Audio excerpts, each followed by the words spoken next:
Hello, everyone, and welcome to Wine Grants, unscripted chat about the unfunded, the official podcast of the Unfunded List. As I'm sure you know, I'm Dave Moss of the Moss Family Foundation, and with me this week is Debra Gittler, and we're drinking a Chilean rosé wine. Say hello, Debra. Hi. Welcome to the booth. Pleasure to have you here. Thank you very much for having me. As you may be aware, and I'm sure all the listeners at home are aware, we like to start off every episode of Wine Grants by reading our guest's bio out loud, which I will do now.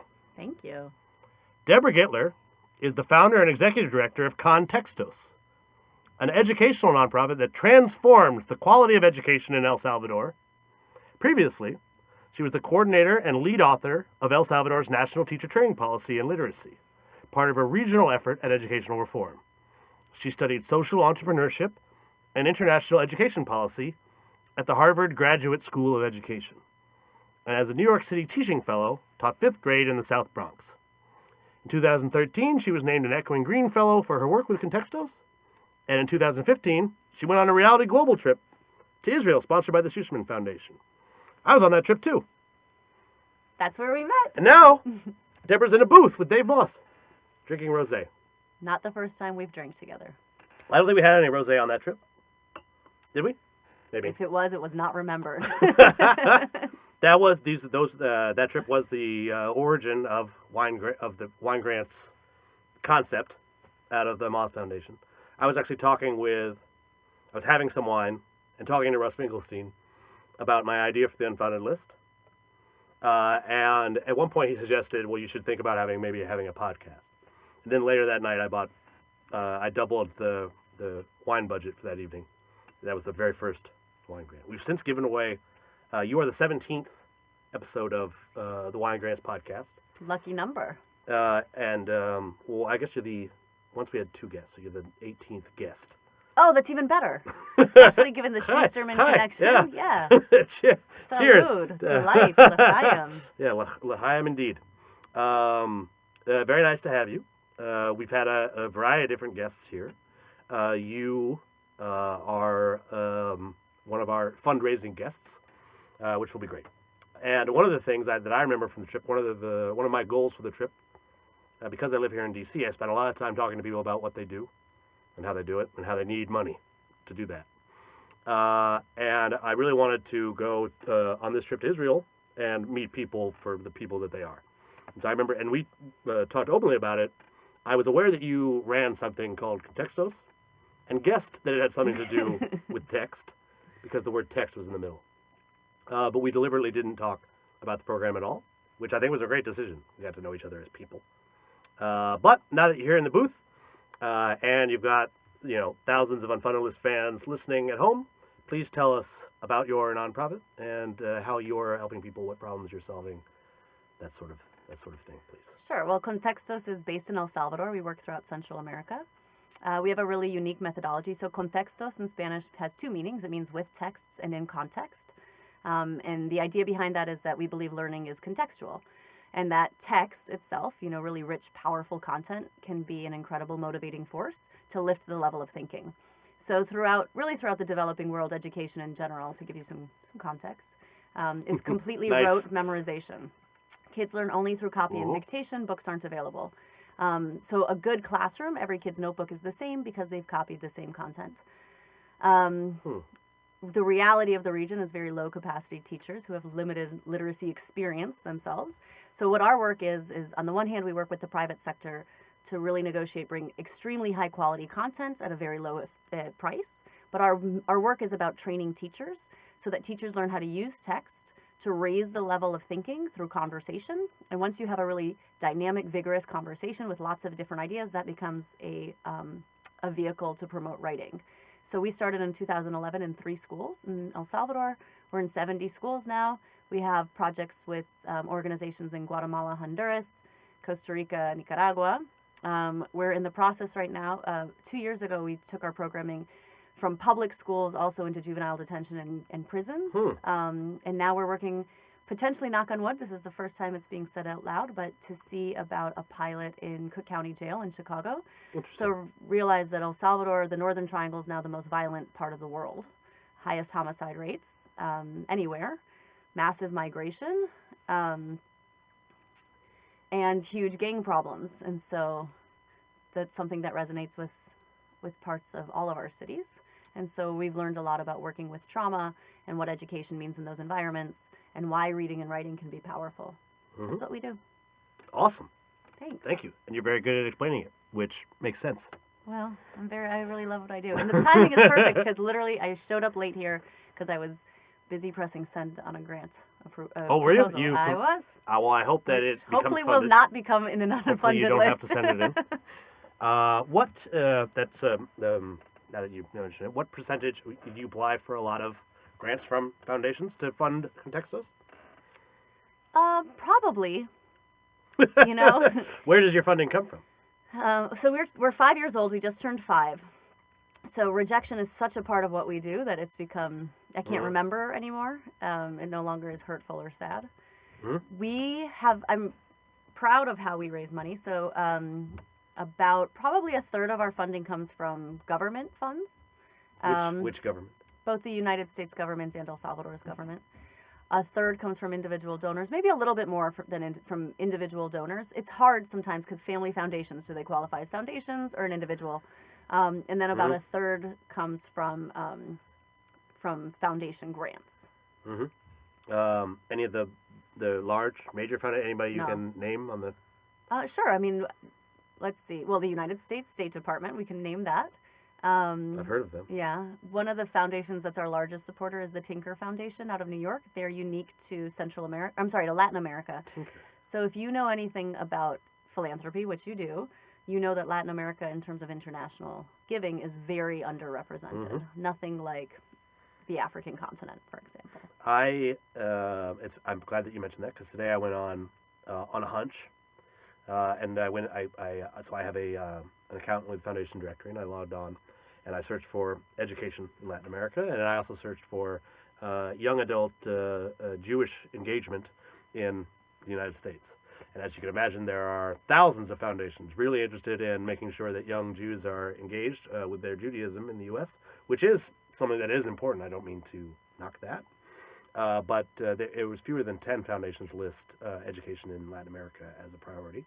And obviously there's a lot of young men and women that need education down there. Well, and I think you could argue that these are the kids that are really actually if you want to talk about an international region that's affecting and affects the United States on a daily basis, I think it's a fair argument to say there's a lot of reason we should be very interested in what's happening in Latin America. Yes, for sure. However, the nature of foundations, people do get to choose the things that are most important to them. And it's understandable that their Jewish identity, Jews are very prominent philanthropists as well. It's a large proportion of foundations, like 30% of foundations are ostensibly Jewish foundations, and we're only like 2% of the population. So, don't mean to blame them for caring very much about that priority, but our trip to Israel, I imagine you probably could have run your program for a year for the same cost of the Reality Global trip.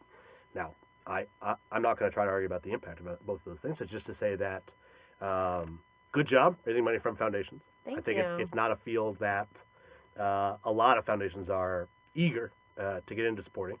I think I met a tinker once. Ever since you said that, I've been trying to remember. So it. one of the are there things, tinkers around? Is that I don't possible? know. I think I know a tinker. I'll look it up. If the tinker I know is listening Tell and offended him by this, thank you, or yes, her. Thank you for supporting Contextos, and I'm sorry that I don't remember if we met or not. I think I'm one sure of the you're things just lovely. to tell you that I'm also very proud of in terms of what we do is a significant portion of our fundraising from individual donors, both major or small donors, comes from within the region of Latin America, Central America, which is highly unusual. Yes. Philanthropy in the developing world is not transparent. It's not typical. It's certainly not done to outside gringas who come in and start an organization. And that's something, I think one of the reasons we are successful and we're growing and we have a diversified funding source is because we really spent our time building local trust. And it's something I'm extremely proud of because I don't think you're going to find that in many other organizations. And, I have some experience down there, and I rarely do people tell me they raise a lot of money in region. Yeah. Well, the powerful work in the field is hard. Convincing donors to change their practices is a whole other part of what we do to become better donors, right? And that's something that we try to do. Now, you said part of the work you do is you're training teachers and providing materials Yeah. to be used in the classroom. Yeah. Is there any sort of earned revenue component to what you're doing? So this is something else we're proud of. So traditionally, an organization like Contextos, we have a really clear model. We have 2 major programs, and now actually we're launching a third, which is not the point of what I'm going to tell you. So traditionally, what you would do is to reach more people, you get bigger and bigger, larger footprint, larger budget. Central America is a bunch of small countries, so we would set up offices all over the place and go like that. We decided, I have 10 years of experience in the region. One of the things that we did pretty early on was look for our competition/colleagues. Who else is doing this good work?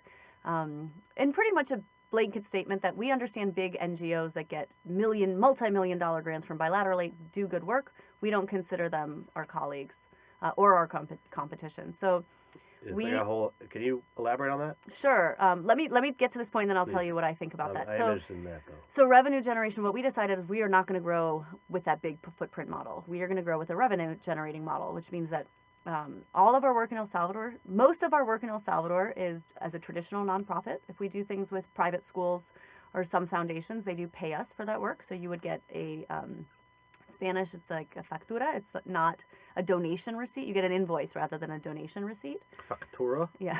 But so we have projects in other countries, and what they do is they hire us to provide trainings, to provide leadership development, to help them access better resources, to learn how to use our materials, to integrate our methodology.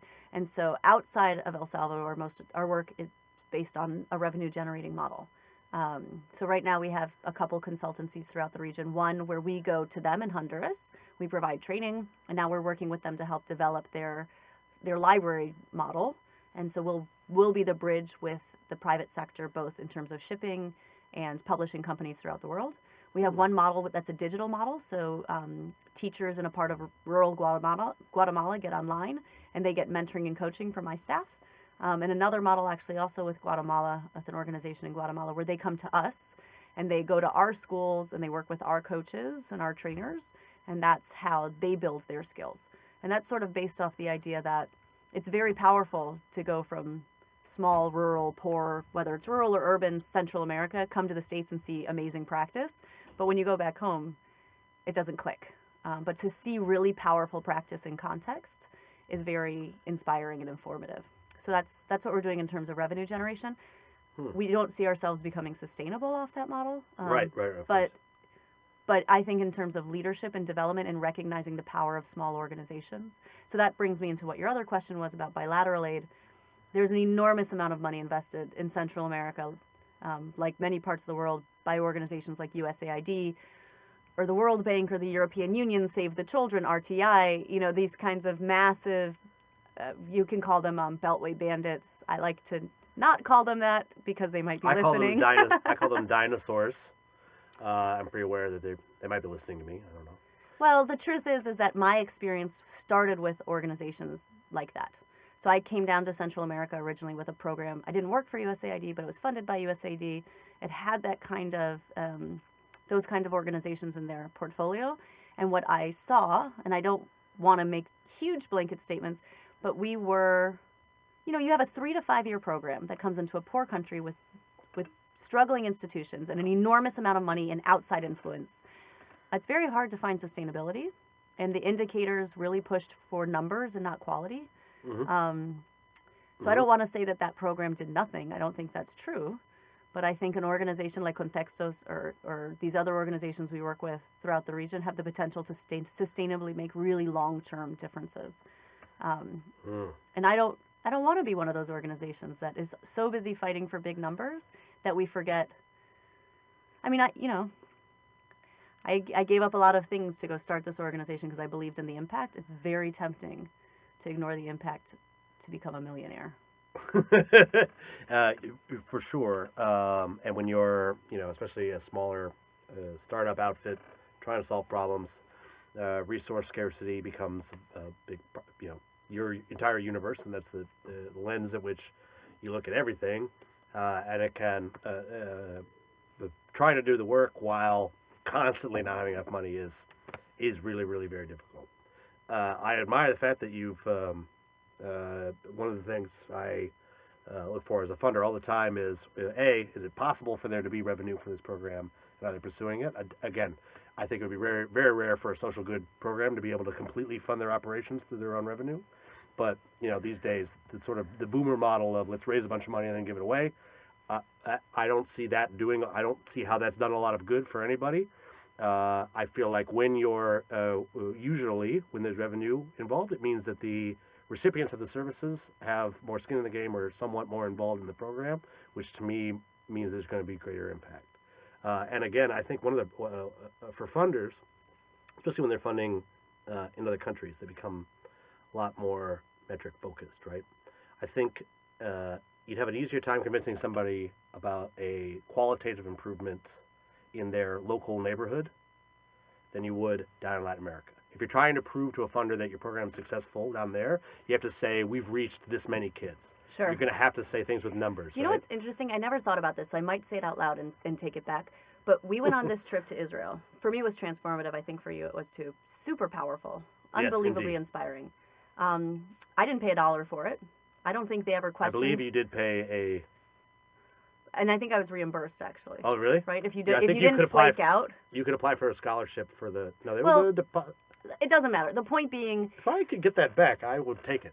The point being, I think of that as something... I don't recall giving money. I don't recall paying for that opportunity. If we paid a fee, it was far less than whatever that trip cost. It wasn't skin in the game kind of fee. Yeah, exactly. It was and not. Yet, it was not. There was no question that it wasn't going to be. That it wasn't enriching to me, or I wasn't going to show up with everything in. There was something else being asked of me, and if you provide a powerful experience that is meaningful, it will be transformative. And I think in terms of the work that we do ask our teachers in our schools to get their skin in the game, and we are thinking about how they can participate in a way that is symbolic. For our teachers to give $1 is hugely meaningful. Never going to offset our costs. But I think that mentality about revenue generation, or what skin in the game means, really does it. I think that we're going to see a pendulum swing. I think there's ways to do good work, get people invested and involved without like a remittance style donation charity model, because I think that can take away a lot of dignity. But I think the whole notion that you can't make social change unless there's money involved, I think that, maybe it's just what I want to say because I need to raise money. That's not necessarily what I'm saying. And I know. I am very aware of the fact that there are programs out there that need to exist, that do good work, that are not going to be able to bring in their own revenue. Like, that's definitely true, right? But to the extent that a program can, I feel that this should. Yeah. And as a funder, when I see that they're not, when like you could clearly be charging for this, or you could clearly be making money off of this aspect of your program, and you're not, why am I going to give you the money when you could be making? So it's really interesting. It just seems inefficient. One of the reasons I'm here right now is we're trying to figure out a part of what we do, which is facilitating how other programs throughout the region access resources. So we have really strong corporate partnerships. We want to help our colleagues have access to those corporate partnerships and take out some of the logistical, excuse my language, but bullshit, right? And the recreating the wheel every time you need to get something, right? These are small organizations and small countries. There's not one Ministry of Education in the region that sustainably invests in books or science materials, anything like that. So you can't, as small countries, we can't compete with Mexico, for instance, that does one order and then you can't do anything. And you have to purchase quantity in order to negotiate price. But as small organizations and small countries, we can't do that unless we work together. And so we're taking on, Contextos is trying right now to leverage the leadership that we have and figure out, well, we want to do this for good. We want to do this we don't want to create a revenue we don't want to just make money off of this, but we need to make money off of this. So how do we take this helpful hand that we want to provide for this network of schools and make sure that at least we incur no costs? What does corporate sponsorship look like? Where's the philanthropic angle? What is revenue generating versus nonprofit? And so this is sort of what I'm in the thick of, and I really enjoy it, thinking about how do you consider offsetting your costs and making sure that maybe you even bring in money to cover more than just your costs without taking advantage of organizations that don't have that much to spare. Yes. Very well said. I think one of the biggest mistakes that the sector ever made was inventing the word nonprofit in the first place.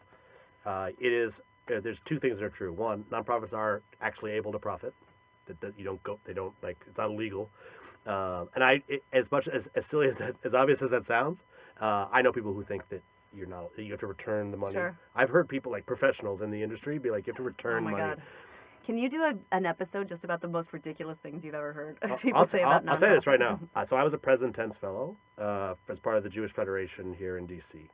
And I went there for the session we were going to that week was on, like, budgeting, finance. It was a finance training, whatever. This is a fellowship for social entrepreneurs. And at this point I had a lot of experience funding and fundraising for nonprofits, and I was, like, not really looking forward to the session because I figured, and I knew the guy they were coming in to have trained for us. Actually, he was an Israeli, and he, like, had less experience than me objectively, like, when I read his bio. So I wasn't, like, really looking forward to this. But also, as an Israeli fundraiser, he didn't know how our system worked. And I believe it is true that you do have to, if you're running an NGO in Israel, you get a grant from an entity or something, and I think they have different rules around how that works. But he told us, my fellowship class, that if you have money at the end of the year, that you have to return it to your donors. So I know in and parts of I Latin got a America, huge argument with him, and I'm like, no, you don't. Everybody, please stop listening to this guy. He doesn't know what he's talking about. Sure. Like, it was a really, really like, and I remember I almost dropped out of the fellowship because I'm like, how are you, like, what, you're giving, this is really, really bad advice. So in parts of Latin America, it is true that as a nonprofit, you can't charge for services. Like, for us, when we started charging for services. I think it is true in other countries, how the paperwork, it's less, I think it's more just naivete and lack of transparency. Like, it is possible, but, you know, it took us 6 weeks to get our 501c3 in the States, which is a very short amount of time. But, you know, 3 months is probably an average. It took us over 2.5 years in El Salvador, and that's the fastest I've ever heard of. So the context is different. Yeah, and really frustrating. But just the reason why it shouldn't be called a nonprofit, if I can tell you how many family events I've been to where some cousin or uncle after 2 drinks says to me, don't you think you should start making a salary now? When are you going to get a job that's going to pay you? And I'm like, it's hurtful. You know, because they think not that volunteering isn't a wonderful thing, but this is my career. People, they don't understand how it works. They make a lot of assumptions about how it works. They think people work for free and that they're volunteering. Yeah. Oh, I couldn't be a Mother Teresa. I'm like, honey, I can't either. You know? And even Mother Teresa got paid. Yeah. It's very frustrating. Mother Teresa was dealing with large sums of money. That was not a free program. And you know, it is. And I think so. We one of our more popular op-eds we've published at the Unfunded List a couple of days ago about the recent Wounded Warrior Project controversy. So also on our trip was Ben Kesey from Invisible Children, who wrote a piece in the Guardian a few months ago. I don't know if you read it, but it's about the Invisible Children downsizing. I think the title was "Working Myself Out of a Job." I think Ben had, like, just finished. He's chairman, but not actually working there anymore. And you know, they sort of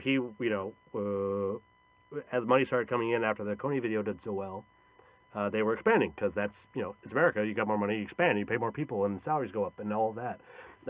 And then eventually they realized, rightfully so, and I think lots of nonprofits, in particular Wounded Warrior Project, might want to learn the lesson that Ben was able to figure out, was that what they were doing was not the right approach for them. They're going to have more impact scaling down in the U.S., running programs in the countries where they were working. I have some problems with how Ben runs his with how that outfit runs, but I think that was a really interesting decision to go from a large staff to basically they have like 4 people working for them now. Wow. You should really read it. But what Wounded, and again, a lot of the stuff Wounded Warrior Project is getting criticized for, I think is very unfair. For instance, their executive director makes a large salary. It's not that large. It's like he makes about $450,000, right? He raised $400 million last year. I wouldn't mind. He raised $400 million. $372 million they raised last year. Yeah, I think you deserve it. So his salary is $450,000. That's not crazy. not to, preach to the choir here, but like we want to get angry about somebody's salary. I think there's a lot of people on Wall Street whose salaries we can be angry about. Yeah, the sheer tonnage of people Yeah. we should be more angry about than that. What is it? The guy, Every Citibank's or Chase's CEO makes $35 million. Every single U.S. Whatever. senator is already a millionaire, and they're making more than that. Yeah, feel you. And that's crazy. Well, And they're doing less than and you know what, the guy that I've met him, I forget his name, the guy who runs Word Warrior Project. He's kind of a dick. But like, so is the guy who runs Uber. So it's like a lot of people who are effective, right? Yeah. And who are able to One of the things that I help realized folks. very recently, actually, so Central America, El Salvador in particular, is going through a really rough time. I mean, I've been there for a long time, and I've seen on the I news. hate to say it, but I don't know what a failed state looks like for sure, but I think it might be close. I think they're at 500 murders this year, and it's February 4th. They might be over that. Yeah. The Zika virus is out of control. The government announced sort of haphazardly to women, don't have babies for 2 years. It's a country where abortion is illegal and you can be imprisoned for it. In fact, not just for abortion, but if you have a miscarriage that you can't prove, you can be imprisoned for it. So it's a very... And they're saying don't have babies? They're saying don't have babies. Rape is sort fair, of like a national pastime. Our government is telling all women to not drink. Yeah. Well, to be fair, so we're not that much better. So my point being is that 5 years ago we really saw ourselves as, or 4, whatever, when we started as an organization that was going to work hand in hand with government, which we do, because it was a time of opportunity and all this insight that we could work with the government and make the government stronger, and this was going to be somehow sustainable and permanent. Now I wonder, and again, this is the first time I've really said it out loud, but I wonder if we're actually more like a traditional nonprofit in the third world, I'm using the quotation marks, but where we have to do something because the government can't or won't. In the United States, I think it's different. I think that our government should and can be doing things. I love that you're a philanthropist and I love your people, but I think, maybe they should pay more taxes and the government should, these things should be a right and not a privilege. Yes, I don't pay very much in taxes. That's a whole other conversation. And I'm very good at avoiding paying taxes. I love Wounded Warrior Project. I think they deserve to have wonderful things. I also think our veterans shouldn't need a nonprofit. It shouldn't exist. We dedicated several paragraphs of our op-ed to that. For 200 years, we have consistently failed our veterans. We've actually never, like the Harding administration, in fact, after the Revolutionary War, we promised funds to veterans from the Revolutionary War that we never delivered. Like, we have it's just very clear that we don't care about you after you fight in our wars as Americans. Well, let's care about them right now. To all of you who who protect our liberty. Thank you. And for now, you should absolutely donate to Wounded Warrior Project. They're filling a need that the Veterans Affairs Department should be able to handle. And it was very frustrating to me to read. So that New York Times article that criticized Wounded Warrior Project failed to mention that the Secretary of the Veterans Affairs resigned in disgrace a year ago. Don't you think partially, I don't know, maybe this is negative, that partially that article, I love the New York Times, it's the only thing I read regularly, daily anyway, that they were a little bit like out to get Trump. I know that you're not supposed to say that about the journalism. Well, I think that's how they started. I think Trump claimed he was going to raise money for, that's some BS. He said, I'm skipping this debate to raise money for veterans, and then he didn't. Right, but I think that's sort of was the motivating factors. They were looking into it, trying to. Then they found this huge $400 million Trump, program, and some of their they went their employees took business class flights, like. I don't know. What do you think Goldman Sachs flies, Coach, when they go places? I just saw The Big Short, and it's outrageous to me. Outrageous that we're criticizing the Wounded Warrior Project. I also saw The Big Short. Great film that everybody should watch. Yeah. I mean, when these guys who are like shorting the entire... You want to be mad about something? Not just national, international economy. People. And it's individuals they were trying to short people. And they're getting bonuses. That's something to be mad about. They are some of the richest people in the world now. Yeah. And none of them went to jail. So I share that. Let's be mad at them. And there are nonprofit people who've gone to jail for mishandling funds, but no one from Goldman or J.P. Morgan or anybody who almost ruined the entire global economy. Which I think brings it back to, as somebody who runs an organization, it's really hard to make social change. It is a really nice idea that you're going to give a donation and we're going to donate a stuffed animal and now this kid's going to be happy and their life is fixed. That's not the way it works, especially when you're talking about generations of poverty and violence. Yep. It's not JV business. That's my Philanthropy is actually much more difficult than business. Business Yeah. is easy. All you have to do is make money. Sell your widgets and make money. That's all you have to do. Well, what I love about what you do is that you thank don't you. say That's it. philanthropy is you don't stop at the give, right? It's not that you write your check and you're done and now you're a philanthropist. It should have some sense of, is there accountability? Did you hands-on- make a difference? And if I'm you a didn't, do you get better? Philanthropist of action. Yeah, and I think that's kind of where we're going, and I think it's really interesting. And I think that holding people accountable is awesome. I just don't know why we seem to be better at holding people accountable who intend to do good, where those who are intentionally fucking us, excuse my language, seem to be like, oh, that's funny. The highest paid nonprofit professional in the country is Jim DeMint. He's a former U.S. Senator who runs the Heritage Foundation. Okay. And he makes $1.1 million. Okay, and the Heritage Foundation has... Right. I think it's the third or fourth best funded nonprofit in the world. It's been a while since I pulled their 990s. I pull 990s all the time. I do too, honey. It's a hobby of mine. But we're talking about a profession, nonprofit president, where the highest paid person's making $1.1 million, right? That on Wall Street, you'd get made fun of for only making $1.1 million. Jim Simons is a guy no one knows. He made 3 years ago. He made $1.1 billion in a year. And does he have any single kids? So he has a nonprofit called Math for America. He self funds. That you might actually be. Interesting question. The text and stuff and the materials you work on, is it humanities based, or do you do math, science, all subjects? So we believe that literacy is a cross-curricular skill. You read and write and learn to express yourself in every single subject area. Very Math much so. is certainly the most challenging area for us to get teachers involved. The social studies and science is actually probably even easier than traditional, like the language or English class, because it's easier to understand how you get people talking and writing and going deep and not just learning the rules of language. But we look for quality. That's what we look for in everything we do. We're launching we just launched an e-reader project. So that's really interesting. Working with digital text is fascinating because it's so new. But our interest is, and I actually bring a lot of this from my experience of being Jewish, is that the powerful thing about text is that you can have a conversation and it can go in 1,000 different angles. How do you know if it's a good conversation?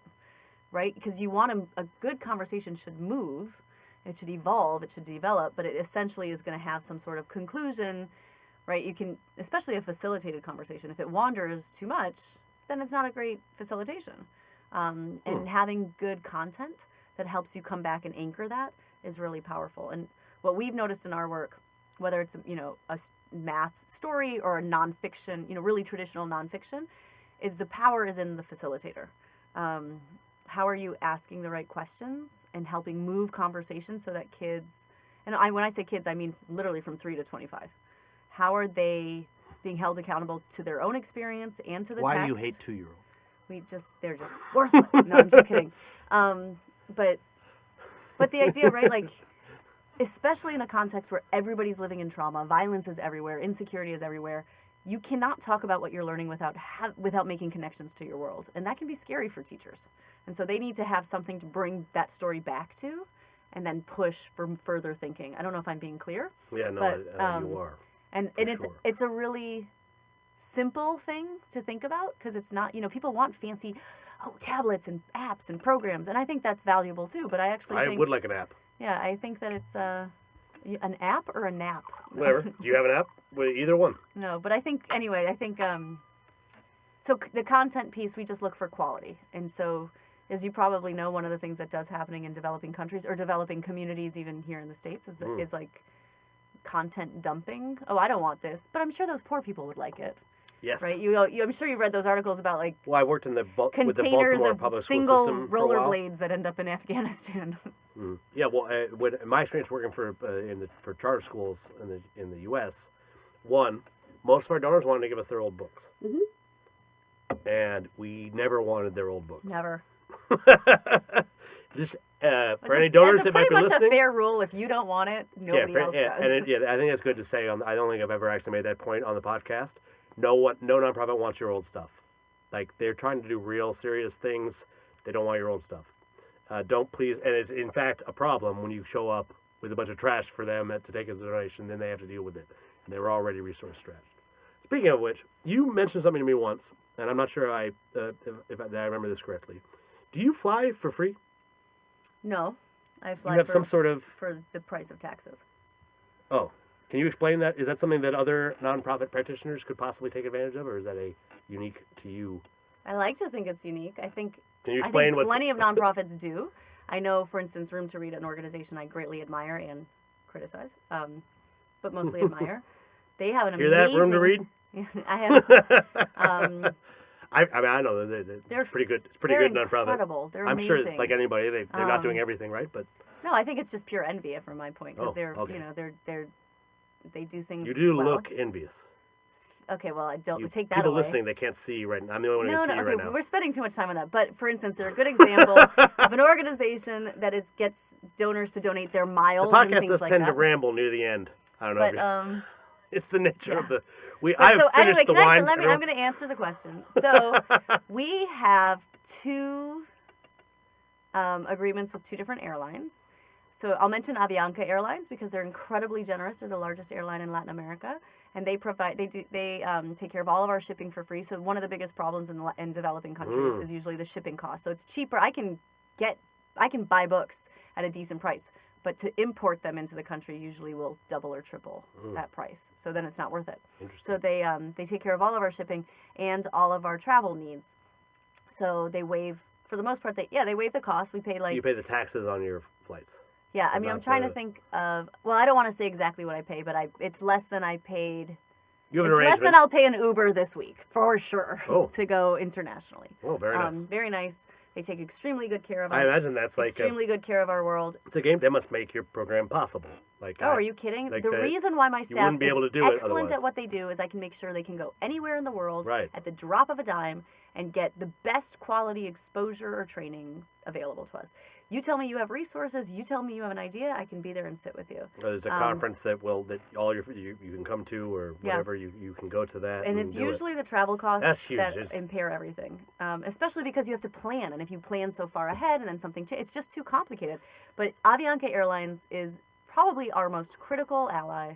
I cannot say enough good things about how well they treat us, and I think of them as a... Critical, but you mean like crucial. Crucial, sorry. I thought you meant that they're...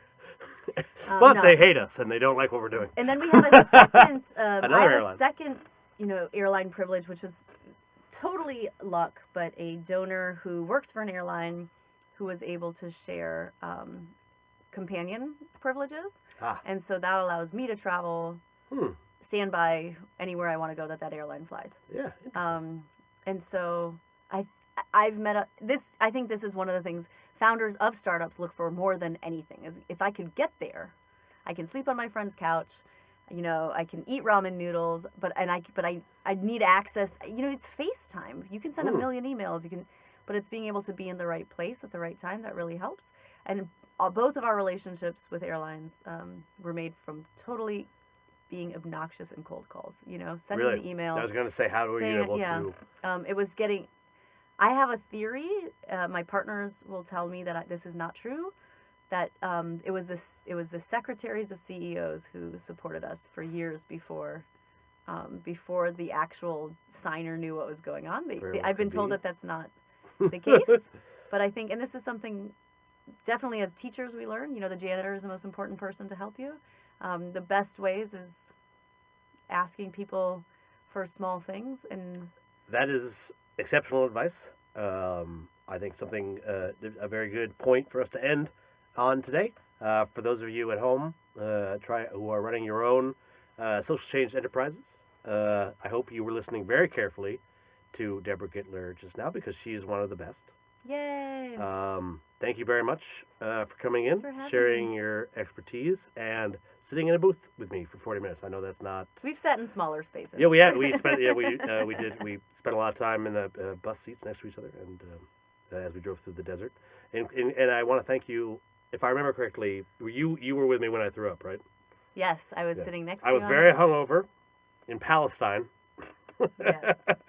And the only time I've ever set foot in the West Bank was when we pulled over briefly for Ben to make sure I was all right. I feel like that's the title of The title of a collection of short stories, like Hungover in Palestine, right? Someone rode by on a camel while he was. Really? Yes. You were because you were in a He was parking riding a lot. camel, It yeah. was a camel in the parking lot. Yeah, yeah. Well, Of no, a that was gas different. That station. was later when we went to the gas station. Oh, When okay. they pulled okay. out, when I like. I remember that. Yeah, they were. It was like a ways away, but like there was a guy pulling a camel and someone riding it. Like I think we should go in the eat. I think we distance. might need to go eat some like falafel right now. we actually Amsterdam falafel is just down the street. Okay. And Thanks for perhaps having we me. will. This was really fun. Thanks for coming in. As always, I want to thank our host, the Lookout DC, which is a beautiful co-working community for filmmakers located in the Adams Morgan neighborhood of Washington, D.C. I want to thank my guest,